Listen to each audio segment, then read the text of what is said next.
अध्याय 52 श्री गुरुचरित्र अवतरणिका. ओम श्री गणेशाय नमः. श्री सरस्वत्यै नमः. श्री गुरुभ्यो नमः. श्री कुलदेवतायै नमः. गुरुर्ब्रह्मा गुरुर्विष्णू गुरुर्देवो महेश्वरः. गुरुरेव परब्रह्म तस्मै श्री गुरवे नमः. ओम. श्रोते हो, सावधान चित्तानं ऐका. श्री गुरुचरित्राचे 51 अध्याय श्रवण केले असता नामधारकाची भावसमाधी लागली. तो निजानंदात मग्न झाला. श्री गुरुचरित्रामृत सेवन करून तटस्थ झाला. त्याच्या ठिकाणी अष्टसात्विक भाव निर्माण झाले. सर्वांगावर घामाचे बिंदू उत्पन्न होऊन रोमांच उभे राहिले. कंठ दाटून आला. सर्वांगाला कंप सुटला.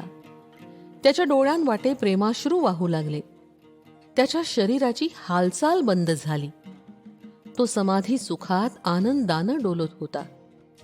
ते पाहून सिद्धयोग्यांना परमानंद झाला. त्यांनी त्याला प्रेमानं कुरवाळून सावध केलं. त्याला गाढ प्रेमालिंगन देऊन ते म्हणाले, बाळ, नामधारका, तू खरोखर भवसागर तरून गेला आहेस. पण तू असा समाधी अवस्थेत राहिलास तर तुला मिळालेलं ज्ञान तुझ्याच ठिकाणी राहील. मग लोकांचा उद्धार कसा होईल? तू वारंवार विचारलंस म्हणूनच मला श्री गुरूंची अमृतवाणी आठवली. ती त्रिविध तापांचा, सर्व दुःखांचा नाश करणारी आहे. तुझ्यामुळेच मला श्री गुरुचरित्र आठवले. तूही ते एकाग्र चित्तानं श्रवण केलंस. सिद्धयोगी असं बोलले असता नामधारकानं डोळे उघडले. तो हात जोडून उभा राहिला आणि सिद्धयोग्यांना म्हणाला, स्वामी, तुम्ही खरोखर कृपातरू आहात. या विश्वाचे तुम्ही आधार आहात. तुमच्या कृपेनंच संसार सागर पार करता येतो. माझ्यावर तुमचे अनंत उपकार आहेत. आता माझी एक विनवणी आहे.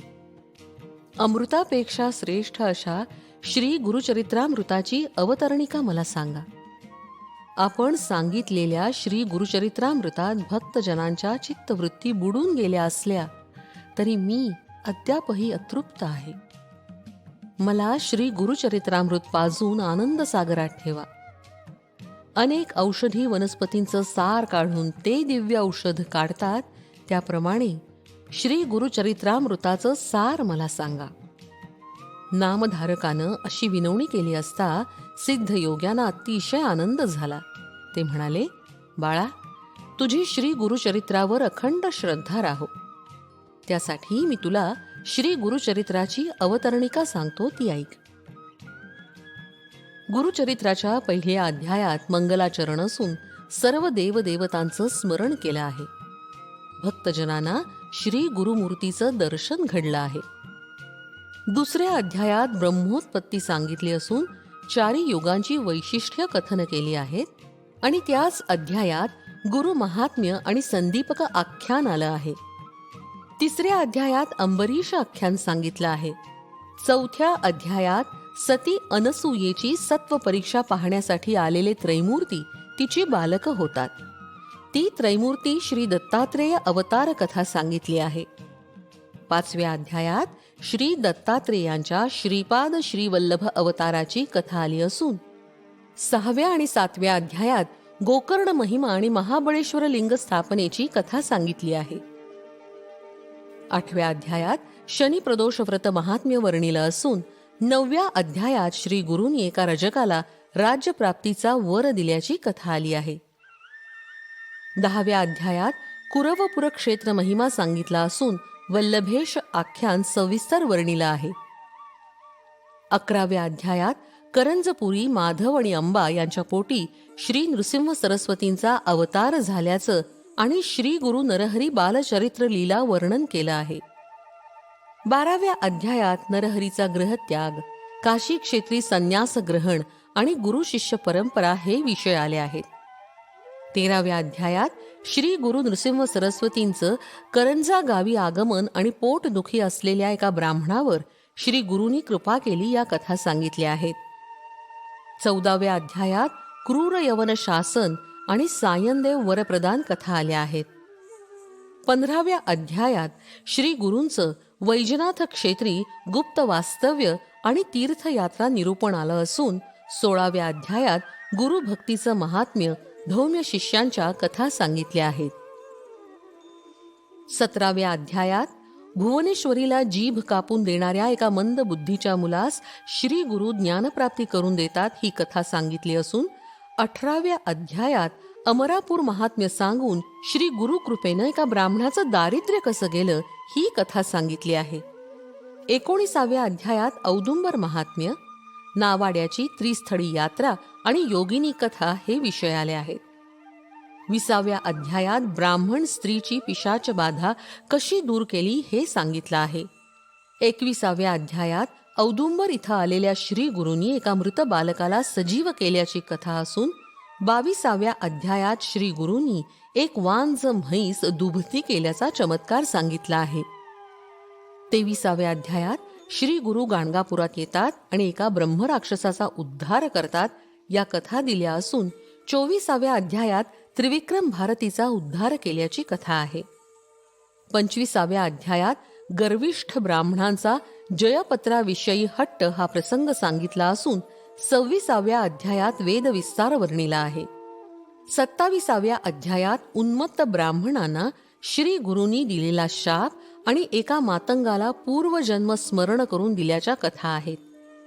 28व्या अध्यायात कर्मविपाक आणि मातंग कथा आली आहे. 29व्या अध्यायात भस्म महात्म्य सांगितलं आहे. 30व्या अध्यायात एका विधवेचा शोक आणि ब्रह्मचार्यानं तिला केलेला उपदेश हे विषय आले असून 31व्या अध्यायात पतिव्रतेचा आचार धर्म सांगितला आहे. 32व्या अध्यायात विधवेचा आचार धर्म सांगितला असून मृत ब्राह्मण जिवंत झाल्याची कथा सांगितली आहे. 33व्या अध्यायात रुद्राक्ष महात्म्य आणि सुधर्म तारक आख्यान आलं आहे. 34व्या अध्यायात रुद्रध्याय सांगितला आहे. 35व्या अध्यायात कच देवयानी कथा आणि सोमवार व्रत व सीमंतिनी आख्यान आलं आहे. 36व्या अध्यायात परान्न दोष, धर्माचरण हे विषय आले असून 37व्या अध्यायात गृहस्थाश्रमाचा आचारधर्म सांगितला आहे.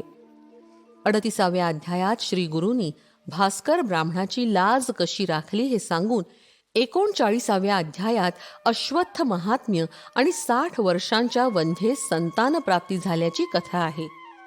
40व्या अध्यायात नरहरीचा कुष्ठरोग कसा नाहीसा झाला हे सांगून शिवभक्त शबर कथा सांगितली आहे. 41व्या अध्यायात सायनदेवाची गुरुसेवा, काशी यात्रा आणि त्वष्टाख्यान हे विषय आले आहेत. 42व्या अध्यायात अनंत व्रत कथा आली असून 43व्या अध्यायात विमर्शन राजाची कथा आणि एका विणकरास मल्लिकार्जुन दर्शन हे विषय आले आहेत. 44व्या अध्यायात श्री गुरूंनी नंदी ब्राह्मणाचा कुष्ठरोग घालवल्याची कथा सांगितली आहे. 45व्या अध्यायात कल्लेश्वर नरहरीची कथा आली आहे. 46व्या अध्यायात भक्तवत्सल श्री गुरूंनी आपल्या भक्तांसाठी 8 रूप धारण केल्याची कथा सांगितली आहे. 47व्या अध्यायात श्री गुरूंनी एका शूद्र शेतकऱ्यावर कृपा केल्याची कथा सांगितली आहे. 48व्या अध्यायात अमरजा संगम आणि अष्टतीर्थ महात्म्य सांगितलं आहे. 49व्या अध्यायात गुरु महात्म्य व शिवपार्वती संवादात्मक संपूर्ण गुरुगीता आली आहे. पूर्वजन्मातील एक श्री गुरुभक्त यवन वंशात जन्मास येतो आणि श्री गुरूंनी त्याला दिलेल्या पूर्वीच्या वरदानानं तो बिदरचा राजा होतो. ती सविस्तर कथा 50व्या अध्यायात आली आहे.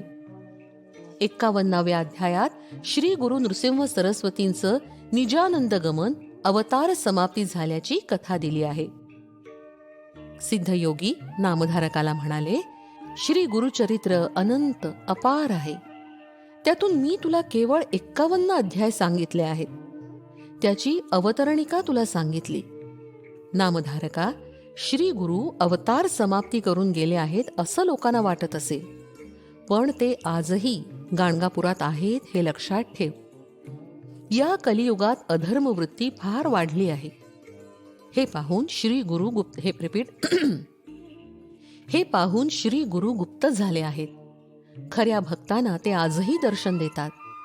नामधारका, मी सांगितलेल्या श्री गुरुचरित्राच्या अवतरणिकेचं जो नित्य श्रवण पठण करेल त्यांना श्री गुरु नक्कीच भेटतील. आपला जसा भाव असेल तसं फळ श्री गुरु देतात. नामधारका, तू अवतरणिका सांगण्याची विनंती केलीस, त्यानुसार सगळा इतिहास मी तुला पुन्हा सांगितला. ज्यांनी पूर्वीच श्री गुरुचरित्राचं श्रवण पठण केलं असेल त्यांना या अवतरणिकेमुळं सगळं काही आठवे.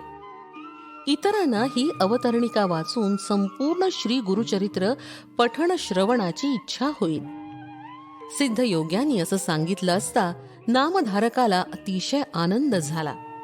मग तो हात जोडून म्हणाला, स्वामी, आता या श्री गुरुचरित्राचा पारायण विधी मला सांगा. पारायण करताना दररोज किती अध्याय वाचावे ते मला सांगा. त्यावर सिद्धयोगी म्हणाले, नामधारका, तू फार चांगला प्रश्न विचारलास. यामुळे लोकांच्या वर फार मोठे उपकार होणार आहेत. आता तुला पारायणाविषयी सांगतो. आपलं अंतःकरण पवित्र असताना दररोज शुचिरभूतपणे जमेल तेवढं श्री गुरुचरित्र वाचावं. दुसरा प्रकार, पारायण विधी केले असता फार मोठं पुण्य प्राप्त होतं. दिनशुद्धी पाहून म्हणजे शुभ दिवशी पारायणाला प्रारंभ करावा. प्रथम स्नान संध्या करावी. जिथं पारायण करायचं ती जागा पवित्र करावी. रांगोळ्या काढाव्यात. देशकालादी संकल्प करून ग्रंथरूपी श्री गुरूंचं यथाविधी पूजन करावं. ब्राह्मणांचीही पूजा करावी. प्रथम दिवसापासून पारायण संपेपर्यंत एकाच स्थानी बसावं. वाचन चालू असताना अनावश्यक अथवा भाषण करू नये. ब्रह्मचर्यादी नियम कसोशीनं पाळावे. पारायण चालू असताना दिवा, समई इत्यादी प्रज्वलित असावा.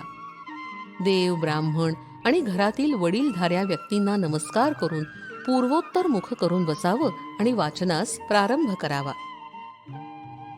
प्रतिदिवशी वाचावयाची अध्याय संख्या. पहिल्या दिवशी 1 ते 7 अध्याय वाचावेत. दुसऱ्या दिवशी 8 ते 18 अध्याय वाचावेत. तिसऱ्या दिवशी 19 ते 28 अध्याय वाचावेत. चौथ्या दिवशी 29 ते 34 अध्याय वाचावेत. पाचव्या दिवशी 35 ते 37 अध्याय वाचावेत. सहाव्या दिवशी 38 ते 43 अध्याय वाचावेत. सातव्या दिवशी 44 ते 51 अध्याय वाचावेत आणि शेवटी अवतरणिका म्हणजे 52वा अध्याय वाचावा. रोजचं ठराविक वाचन पूर्ण झालं की ग्रंथाचं उत्तरांग पूजन करावं.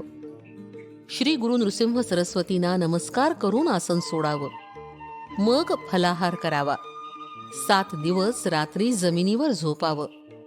सदैव शास्त्राधारे पवित्र व्रतस्थ असावं. पारायण पूर्ण झाल्यावर ब्राह्मण सुवासिनींना भोजन द्यावं. यथाशक्ती दक्षिणा द्यावी. सर्वांना संतुष्ट करावं. अशा रीतीनं सर्व नियमांचं पालन करून सप्ताह पारायण पूर्ण केलं असता श्री गुरूंचं दर्शन होतं. भूत प्रेतादी बाधा नाश पावून सर्व सुखांची प्राप्ती होते. सिद्धयोग्यांनी असं सांगितलं असता नामधारकाला अतिशय आनंद झाला. आपण धन्य झालो, कृतकृत्य झालो असं म्हणून त्यांनी सिद्धयोग्यांच्या चरणांवर मस्तक टेकलं.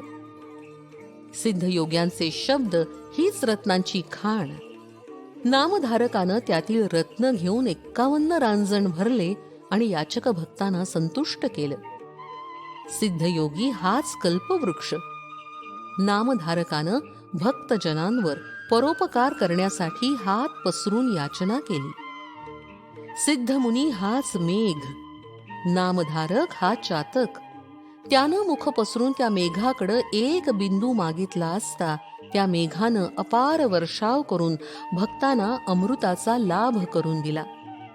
अशा रीतीनं श्री गुरुचरित्रामृतातील श्री गुरुचरित्र अवतरणिका नावाचा अध्याय 52वा समाप्त. श्री गुरुदत्तात्रेयार्पणमस्तु.